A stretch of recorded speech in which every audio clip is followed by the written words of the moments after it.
Painted application ધોરણ 6 થી 12ના વિદ્યાર્થીઓ માટે અપડેટ થઈ ચૂકી છે.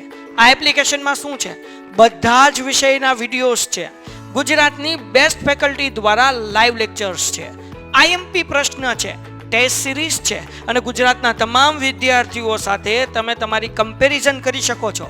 ગેમિફિકેશન છે અને બીજું ઘણું બધું. તો તમે એપ્લિકેશન ડાઉનલોડ ન કરી હોય તો ડિસ્ક્રિપ્શનમાં લિંક આપી છે. હમણાં જ પ્લે સ્ટોર ઉપર જાઓ અને એપ્લિકેશન ડાઉનલોડ કરો.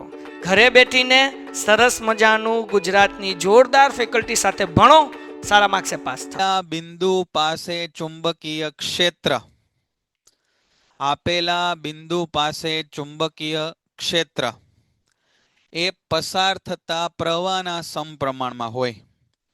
પસાર થતા પ્રવાહના સમપ્રમાણમાં હોય. પછી કીધું છે કે આવું લૂપ હોય, આ લૂપ એમાં જો એક કાંટો હોય તો ચુંબકીય ક્ષેત્ર બી જેટલું મળતું હોય. તો જો આમાં n આંટા હોય ને ભાઈ, n આંટા, તો ચુંબકીય ક્ષેત્ર n × બી મળે. 2 આંટા હોય તો 2 ગણું, 3 આંટા હોય તો 3 ગણું. સમજાણું? ફરી વાર સમજો. અહીંયા આગળ એક લૂપ છે, એક આવો તાર છે આ રીતે. તો અહીંયા આગળ માનો કે બી જેટલું ચુંબકીય ક્ષેત્ર મળે છે. આવો ને આવો બીજો આંટો જો આપણે વીંટી દઈએ અહીંયા, તો અહીંયા 2 ગણું ચુંબકીય ક્ષેત્ર થાય. આવા ને આવા 3 આંટા જો અહીંયા વીંટી દઈએ તો 3 ગણું ચુંબકીય ક્ષેત્ર થાય.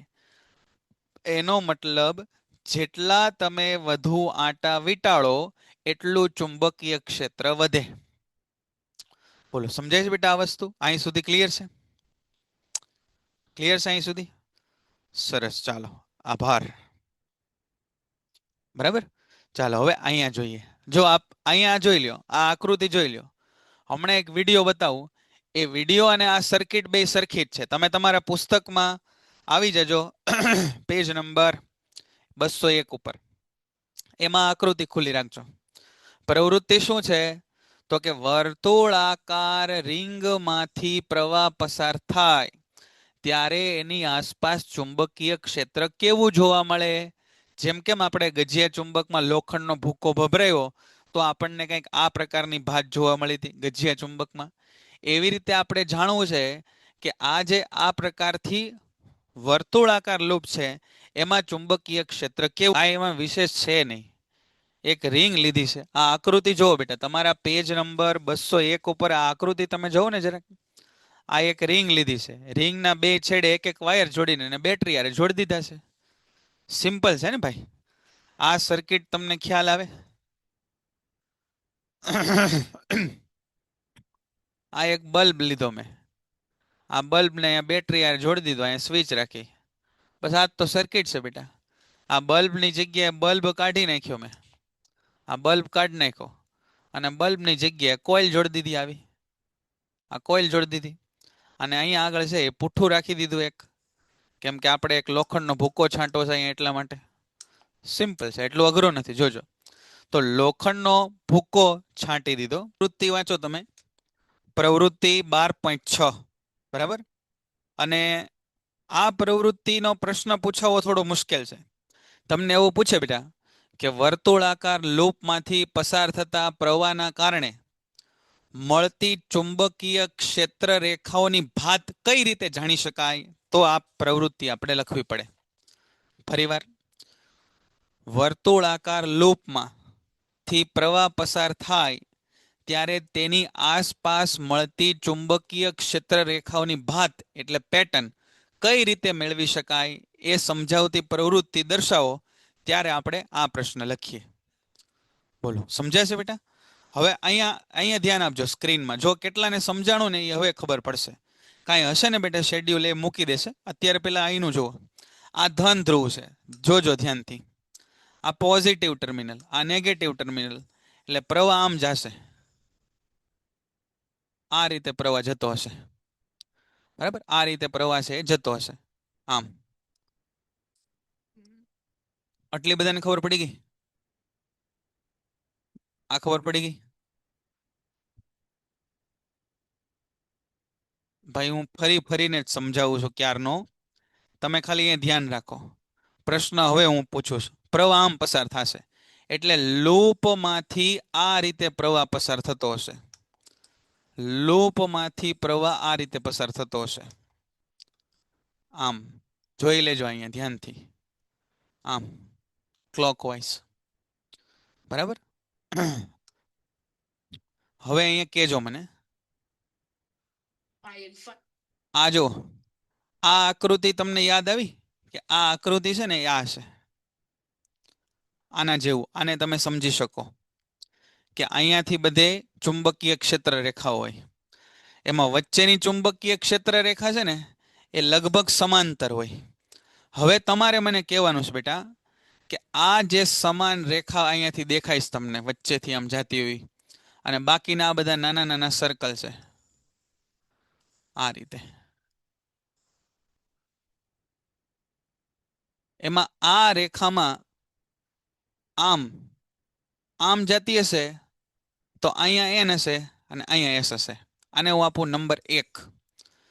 અથવા તો બીજું આવી રીતે હશે રેખા આમ. અહીંયા એન હશે અને અહીંયા એસ. આ આપણો બીજો કિસ્સો. મને કયો આપેલી રચના માટે કયો કિસ્સો સાચો છે? એન ક્યાં હશે ને એસ ક્યાં હશે? જેને સમજાશો મને ઘણો આનંદ થશે જો તમે સાચો જવાબ સમજીને આપી શકો તો.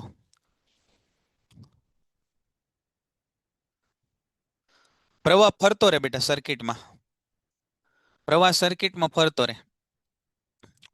1 1 1 2 1 1 1 1 1 1. વાહ ભાઈ વાહ. 2 1 2 1 2. એક જવાબ સાચો છે બેટા. કઈ રીતે એક જવાબ સાચો સમજો મારી વાત. સમજો. અહીંયા સાંભળો. અહીં સાંભળો. પ્રવાહ આમ પસાર થાય છે.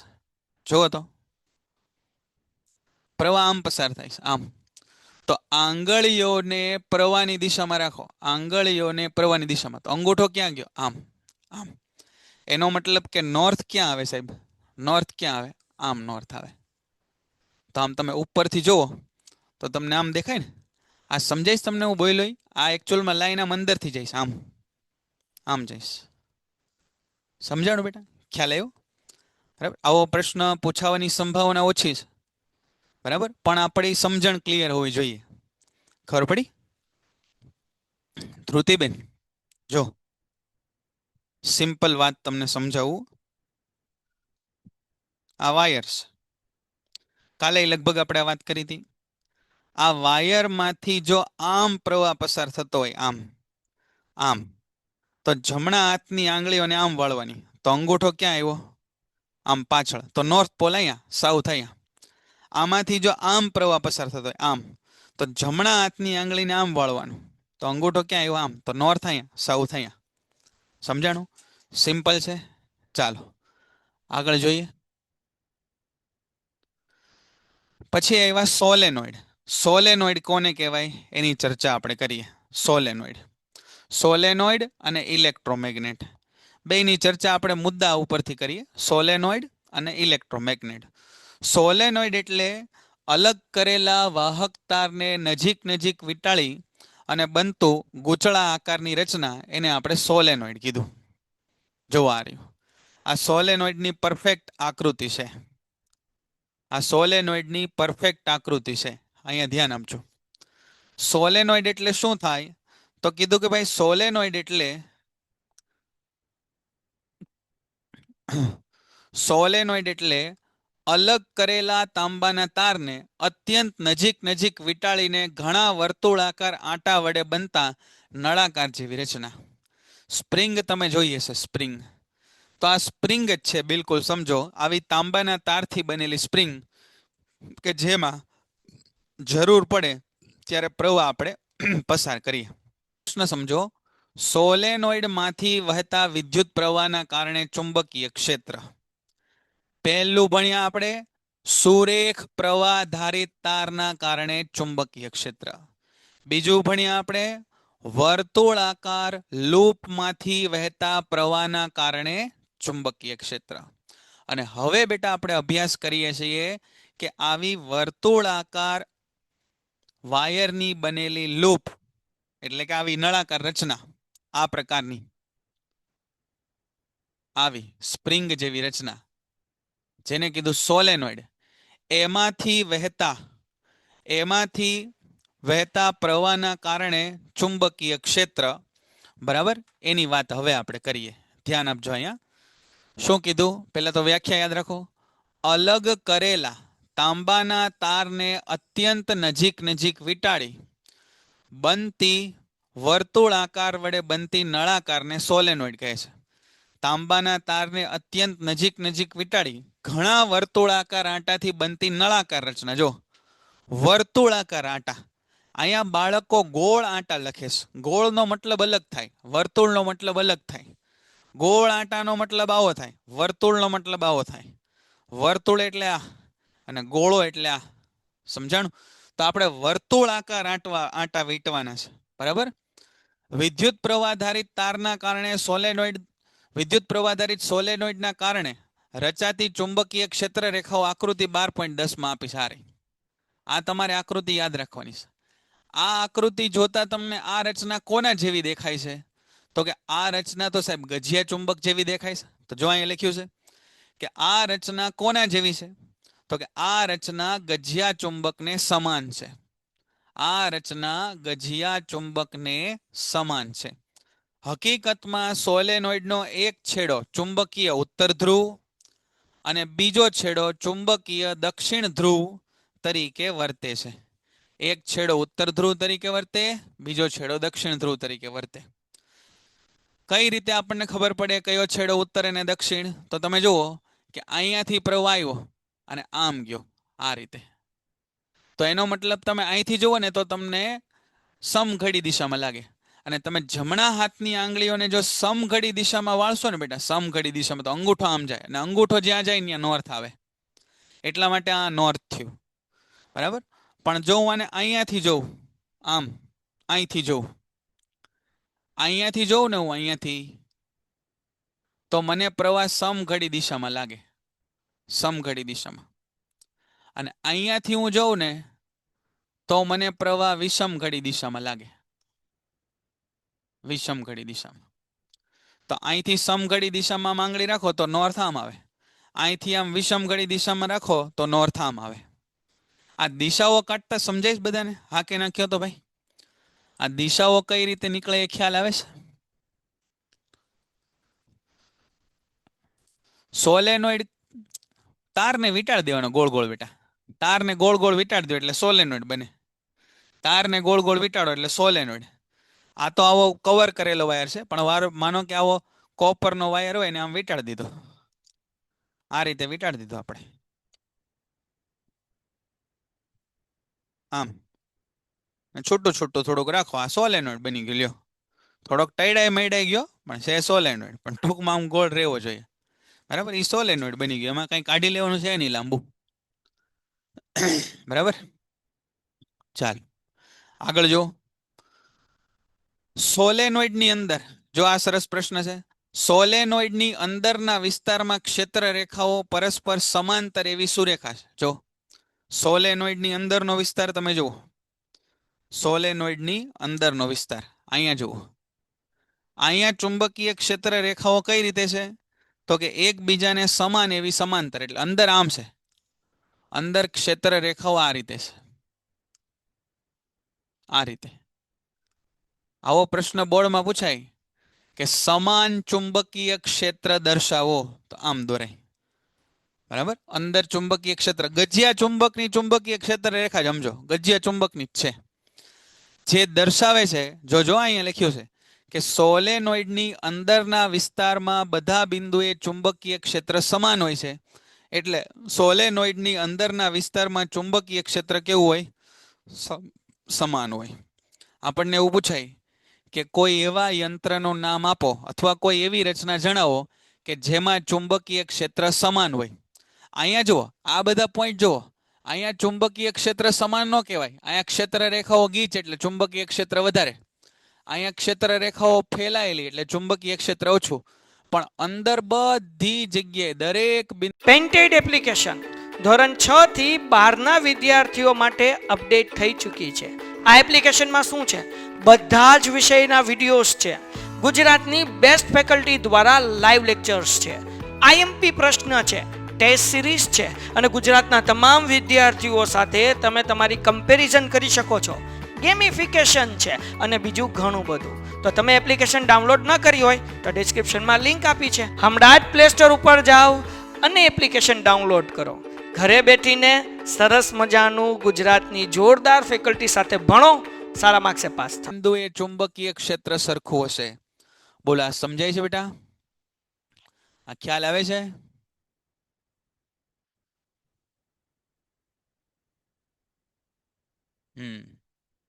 ખબર પડી બેટા? હા. હવે શું થાય તો કે આપણે કીધું કે સાહેબ પ્રવાહ પસાર કરો ને એટલે વસ્તુ ચુંબક બની જાય. તો આ એક ચુંબક બની જાય, પણ એની અંદર નરમ લોખંડ નાખી દો ને એટલે સોનામાં સુગંધ ભળે. બરાબર દેખાય છે બેટા? બરાબર દેખાતું એવું મને પ્રતીત થાય છે. ઓડિયો વિડિયો ક્લિયર છે બેટા બધાને? હા. તમે જુઓ બેટા, નેટવર્કનો થોડોક પ્રોબ્લેમ હોઈ શકે એવું બને. તો અહીંયા આપણે કીધું કે આપણે તારને આમ ગોળ ગોળ વીંટાળ્યો ને એટલે ચુંબક બની ગયું, પણ એની અંદર તમે નરમ લોખંડનો ટુકડો ભરાવી દો ને એટલે સોનામાં સુગંધ પડે, એટલે આ લોખંડનો ટુકડો તે મેગ્નેટાઇઝ થઈ જાય. હવે આ તો સાહેબ કેવું મેગ્નેટ થઈ ગયું? એક તો ઓલો ગજ્યો ચુંબક હોય, બરાબર, એ ગજ્યા ચુંબકનું ચુંબકીય ક્ષેત્ર છે ને એ કોઈ દી જાય નહીં, એને કાયમી ચુંબક કહેવાય. પણ અહીંયા આગળ તો કેવું થાય? સ્વિચ ચાલુ કરો તો પ્રવાહ ચાલુ થાય, પ્રવાહ ચાલુ થાય તો ચુંબક બને, સ્વિચ બંધ કરો તો પ્રવાહ જતો રહે, પ્રવાહ જતો રહે તો ચુંબક વયું જાય. તો જ્યારે ચુંબક બનાવવું હોય ત્યારે બને, ન બનાવવું હોય ત્યારે ન બને. અને વિદ્યુત આપવાથી આ ચુંબક બન્યું એટલે આને કહેવાય ઇલેક્ટ્રોમેગ્નેટ. આને શું કહેવાય બેટા? ઇલેક્ટ્રોમેગ્નેટ. જો વિદ્યુત પ્રવાહધારિત સોલેનોઇડમાં સ્ટીલના સળિયાને તેની અંદર મૂકી, સ્ટીલનો લખ્યો છે, નરમ લોખંડનો સળિયો વધારે યોગ્ય રહે. જો અહીં લખ્યું છે ચુંબકીય ક્ષેત્રનો નરમ લોખંડ જેવા ચુંબકીય પદાર્થને ગૂંચળાની અંદર રાખી મેગ્નેટાઇઝ કરવામાં ઉપયોગ થઈ શકે છે. બરાબર, આ બે અલગ અલગ વસ્તુ છે. બે અલગ અલગ વસ્તુ આપણે સમજીએ. આપણે મેગ્નેટ બનાવવું છે તો મેગ્નેટ બનાવવા માટે બીજું શું કરી શકાય? તો કે આ સોલેનોઇડની અંદર તમે નરમ લોખંડનો ટુકડો રાખો ને, નરમ લોખંડનો ટુકડો, તો એ ચુંબક બની જાય. ચુંબકને આ સોલેનોઇડની અંદર રાખો, નળાકાર સોરી નરમ લોખંડને તમે આ સોલેનોઇડની અંદર રાખો અને પછી પ્રવાહ ચાલુ કરી દો તો નરમ લોખંડ પણ ચુંબક બની જાય. એવું અહીંયા કહે છે કે સોલેનોઇડની અંદરના વિસ્તારમાં ઉદ્ભવતું ચુંબકીય ક્ષેત્રનો નરમ લોખંડ જેવા ચુંબકીય પદાર્થને ગૂંચળાની અંદર રાખી મેગ્નેટાઇઝ કરવા માટે, એક તો કુદરતી મેગ્નેટ હોય અને કૃત્રિમ. તો કૃત્રિમ મેગ્નેટને કઈ રીતે બનાવવામાં આવે? તો કે આવી રીતે સોલેનોઇડની અંદર નાખીને બનાવવામાં આવે. અને વિદ્યુત પ્રવાહધારિત સોલેનોઇડનો સ્ટીલના સળિયાને તેની અંદર મૂકીને મેગ્નેટાઇઝ કરવા માટે પણ ઉપયોગ થાય છે. ઇલેક્ટ્રોમેગ્નેટમાં આ જ હોય, સ્ટીલનો સળિયો અંદર નાખી દે એટલે આખું હેવી ચુંબક બની જાય. આનો ઉપયોગ ક્યાં થાય? તો કે લોખંડના ભારે ગર્ડર ઉપાડવા માટે. ગર્ડર એટલે લોખંડના સમજો મોટા મોટા સળિયા, ગર્ડર ઉપાડવા માટે. પછી બીજે ક્યાં થાય? તો કે ભાઈ શરીરના કોઈ ભાગની અંદર ધારો કે લોખંડના નાના નાના ટુકડા વયા ગયા તો એને બહાર કાઢવા માટે, હે ને, શરીરમાં રહેલા લોખંડના કણોને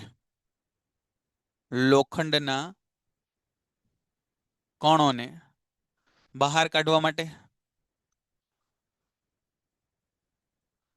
ઇલેક્ટ્રિક મોટરની અંદર આ બધી જગ્યાએ ઇલેક્ટ્રોમેગ્નેટનો ઉપયોગ થાય. ઇલેક્ટ્રોમેગ્નેટ એટલે શું? તો કે આ વાહક તારને આ રીતે વીંટાળ્યો, એમાંથી પ્રવાહ પસાર કરો એટલે ચુંબક બને. એ ચુંબકનો ઉપયોગ આપણે કરીએ અને ઇલેક્ટ્રોમેગ્નેટ કહેવાય. ઇલેક્ટ્રિસિટી, વિદ્યુત દ્વારા મળતો ચુંબક. બોલો, અહીં સુધી ખ્યાલ આવી ગયો? રેપિડ રિવિઝન 15 તારીખની આજુબાજુ હશે. કાલના લેક્ચરનું કંઈ આયોજન આપણે હાલમાં તો કરેલું નથી. રેપિડ રિવિઝન 15 તારીખની આજુબાજુ ચાલુ કરશું એટલે તમને ચોક્કસથી જણાવશું. બરાબર, કાલના લેક્ચરનું કોઈ આયોજન છે નહીં. ચાલો, અહીં સુધી ક્લિયર છે બેટા? આ રીતે બનતા ચુંબકને ઇલેક્ટ્રોમેગ્નેટ કહેવાય. આ રીતે બનતા ચુંબકને ઇલેક્ટ્રોમેગ્નેટ કહેવાય. તો આ ઇલેક્ટ્રોમેગ્નેટની વ્યાખ્યા પણ પૂછાય છે. ઇલેક્ટ્રોમેગ્નેટ કોને કહે છે એની? સોલેનોઇડની અંદર ઉદ્ભવતા ચુંબકીય ક્ષેત્રનો ઉપયોગ નરમ લોખંડ જેવા ચુંબકીય પદાર્થને ગૂંચળાની અંદર રાખી મેગ્નેટાઇઝ કરવા માટે ઉપયોગ થાય છે. આ રીતે બનતા ચુંબકને ઇલેક્ટ્રોમેગ્નેટ કહે છે. બરાબર, આ આખો જે લબાચો બન્યો એને ઇલેક્ટ્રોમેગ્નેટ આપણે કીધું. હવેનો પ્રશ્ન બહુ સમજવા જેવો. ચુંબકીય ક્ષેત્રમાં મૂકેલા પ્રવાહધારિત તાર પર લાગતું બળ. પહેલા તો ટાઇટલ સમજો બેટા, ટાઇટલ સમજો. અહીંયા આગળ આ એન છે ને આ એસ છે, તો બે એકબીજાથી દૂર જાય. અને અહીંયા જો આ એન હોય અને આ બાજુ જો આ એસ હોય તો આ એકબીજાની નજીક આવે. તો બે ચુંબક એકબીજાની આજુબાજુ હોય તો એની ઉપર બળ લગાડે એવું થયું ને. આ નજીક આવ્યા કે દૂર ગયા એનો મતલબ બે બળ લગાડ્યું. સમજાણું મારી વાત? જે હું કહેવા માંગુ છું એ ખ્યાલ આવ્યો તમને કે બળ લગાડે? હવે સાંભળો, હવે અહીંયા કંઈક એવું જ છે. અહીંયા આગળ છે ને બેટા એક ચુંબક રાખ્યો છે આપણે. જો આ રહ્યું, આ ઘોડાની નાળ જેવો ચુંબક છે. અહીંયા જે તમને બતાવીશ બેટા, અહીંયા હું દોરીને બતાવું છું. એ ઘોડાની નાળ જેવો ચુંબક છે. આ રીતે આ ઘોડાની નાળ જેવો ચુંબક છે. ચુંબકીય ક્ષેત્રની દિશા એન થી એસ તરફ હોય છે. આને કહેવાય હોર્સ શુ મેગ્નેટ. ઘોડાની નાળ જેવો ચુંબક. એમાં આ છેડો એન હોય, આ છેડો એસ હોય તો ચુંબકીય ક્ષેત્રની દિશા આ થાય. આ છેડો એન હોય, આ છેડો એસ હોય તો ચુંબકીય ક્ષેત્રની દિશા આમ થાય. બરાબર? અહીંયા એનું પોતાનું કંઈક ચુંબકીય ક્ષેત્ર હશે. બધી ચુંબકીય ક્ષેત્ર રેખાઓ આમ હશે. હવે આ ઘોડાના નાળ જેવા ચુંબકની વચ્ચે મેં એક તાર રાખ્યો તાંબાનો. લોખંડનો હશે તો ભાઈ આકર્ષાય, પણ મેં તાંબાનો તાર રાખ્યો આની વચ્ચે. જો આ રીતે તમને સમજાય છે કઈ રીતે આ છે રચના? આવી રીતે આમ, બરાબર, આવી રીતે તાર રાખ્યો મેં આની વચ્ચે. આ તાંબાનો તાર છે એટલે શરૂઆતમાં એ નહીં ખેંચાય, આમથી આમ ક્યાંય નહીં જાય. પણ જો હું આ તારમાંથી પ્રવાહ પસાર કરીશ તો એ તાર આમથી આમ મને ખસતો જોવા મળે છે. એ સમજમાં આ રહે કે નહીં આ રહે? બતાવ જલ્દી. આ ઘોડાની નાળ જેવો ચુંબક છે. આ એની અંદર મેં આમ તાર રાખ્યો, આમ એસે દિખ રહા એસે. હે તો અહીંયા આગળ કોઈ પ્રકારનું આકર્ષણ લાગશે નહીં, કેમ કે આ લોખંડ તાંબાને આકર્ષે નહીં. બરાબર? પણ જો હું આમાંથી પ્રવાહ પસાર કરું. પ્રવાહ કેમ પસાર કરાય? તો કે એના બે છેડા છે બેટરી હારે જોડી દો તો આ તાર આમથી આમ આકર્ષાય છે કે અપાકર્ષાય છે. એનો મતલબ શું થયો? આ ટાઇટલ વાંચો. ચુંબકીય ક્ષેત્રમાં મૂકેલા પ્રવાહધારિત વાહક તાર પર બળ. સાંભળો, ફરી વાર કહું છું. આ છે ગજિયો નહીં, કેવો? ઘોડાની નાળ જેવો ચુંબક. આ છે ઘોડાની નાળ જેવો ચુંબક. આ ઘોડાની નાળ જેવા ચુંબકનું ચુંબકીય ક્ષેત્ર આ રીતે છે. જો આ રહ્યું, આમ છે. અહીંયા એન છે, અહીંયા એસ છે. આ બેયની વચ્ચે જો હું એક વાયર મેલી દઉં, આમ એક વાયર મૂકી દીધો તો આની ઉપર કાંઈ બળ લાગે નહીં. પણ જો હું આ વાયરમાંથી પ્રવાહ પસાર કરું આમ, તો આ મને આમ અથવા આમ ખસતો હોય એવું જણાય છે. તો હવે આ ટાઇટલ સમજાણું કે નહીં મને કયો? ચુંબકીય ક્ષેત્રમાં મૂકેલો વિદ્યુત પ્રવાહ ધરાવતો તાર એની ઉપર બળ લાગે. આ ટાઇટલ સમજાણું બેટા? વાહ, સરસ, હાશ. બરાબર? વાહ ભાઈ વાહ, ખૂબ સરસ. છેલ્લી વાર સમજાવું છું. ये देखो, इधर देखो, अब लग रहा है कि मुझे हिंदी में समझाना पड़ेगा भाई साहब, तब जाके समझ में आएगा कि ये एक चुंबक है, बहुत बड़ा चुंबक है। ये चुंबक के आसपास होगी उसकी चुंबकीय क्षेत्र रेखा। ऐसे चुंबकीय क्षेत्र रेखा है।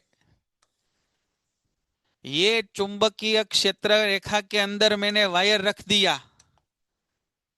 ये ऐसे वायर रख दिया, देखो वायर। और इसमें से प्रवाह नहीं पसार हो रहा है। इसमें से प्रवाह नहीं पसार हो रहा है, तो इसको कुछ नहीं होगा। अगर मैं यहां से स्विच ऑन कर दूंगा तो इसमें से प्रवाह पसार हो जाएगा। और जेवा प्रवाह पसार होगा, ये वायर ऐसे होगा का तो ऐसे होगा, बे माथी कोई एक कोर जाएगा। એનો મતલબ કે એની ઉપર શું લગા? બળ લગ ગયા. તો એનો મતલબ એવો થયો કે ચુંબકીય ક્ષેત્રમાં જેમાંથી પ્રવાહ પસાર થતો હોય એવો તાર જો મૂકો તો એ તાર ઉપર બળ લાગે. હવે આપણે એને પ્રવૃત્તિના માધ્યમથી સમજીએ. જો હજી કાંઈ આમાં સમજવાનું બાકી રહી ગયું હોય તો એને પ્રવૃત્તિના માધ્યમથી આપણે સમજીએ. સમજાય છે બેટા? ખ્યાલ આવે? ચાલો ત્યારે બેટરીમાંથી તાર લીધો, તાર લીધો, તાર તાર તાર તાર તાર તાર. અહીંયા એક વાયર જાડો જોડ્યો, આ તાર ઉપર ગયો, આમ આમ આમ આમ આમ આમ આયા સ્વિચ અને પાછો બેટરીમાં. હવે જ્યારે સ્વિચ ઓન કરશો તમે, આ પ્લગ કળને અહીંયા નાખશો એટલે આમાંથી આમ પ્રવાહ વહેવાનું ચાલુ થશે, આમ. અને અહીંયા જે તાર હશે ને બેટા, એમાં આમ પ્રવાહ વહેશે, આમ પછી આમ, વળી પાછો બેટરીમાં, આમ. બરાબર? આવી સર્કિટ છે. અહીંયા આગળ આ ઘોડાની નાળ જેવો ચુંબક રાખ્યો, જો જરાક આ રીતે રચના છે. આ ઘોડાની નાળ જેવો ચુંબક, અહીંયા વાયરના બે છેડાને જોડી દીધા છે બેટરી હારે અહીંયા. બરાબર? સાંભળજો. સોહાનાબેન, બીજો લેક્ચર ચાલુ થઈ ગયો તો તમે જઈ શકો છો લેક્ચર છોડીને. આ કિસ્સામાં ચુંબકીય ક્ષેત્રની દિશા કઈ હશે? ઉપર તરફ કે નીચે તરફ? વાહ, સરસ પ્રીતિબેન, પ્રદીપભાઈ, આકાશભાઈ, સરસ, વાહ ભાઈ વાહ. ઉપર. કેમ ઉપર? તો કે જોવો સાહેબ, અહીંયા નોર્થ પોલ દેખાય છે, અહીં લખેલું છે ને એન, જો આ રહ્યું અહીંયા એન લખેલો છે, અને અહીંયા સાઉથ લખેલો છે એસ. તો ચુંબકીય ક્ષેત્રની દિશા કેમ હોય? North to south. વાહ ભાઈ વાહ, સરસ. હાલો, ખૂબ આનંદ થયો. જોજો હવે ધ્યાનથી. સ્વિચ ચાલુ કરો. સ્વિચ ચાલુ કરીને જુઓ, જોજો, જો. ફરીવાર જુઓ, ફરીવાર જુઓ. સ્વિચ ચાલુ કરે પછી શું થાય જોજો ધ્યાનથી. જો સ્વિચ ચાલુ કરી જુઓ.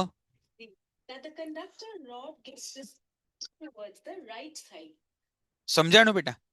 કે પ્રવાહ નતો પસાર થતો ત્યારે તો એ આમ જ હતો, પણ જેવો પસાર થયો પ્રવાહ એટલે આમ વયો ગયો.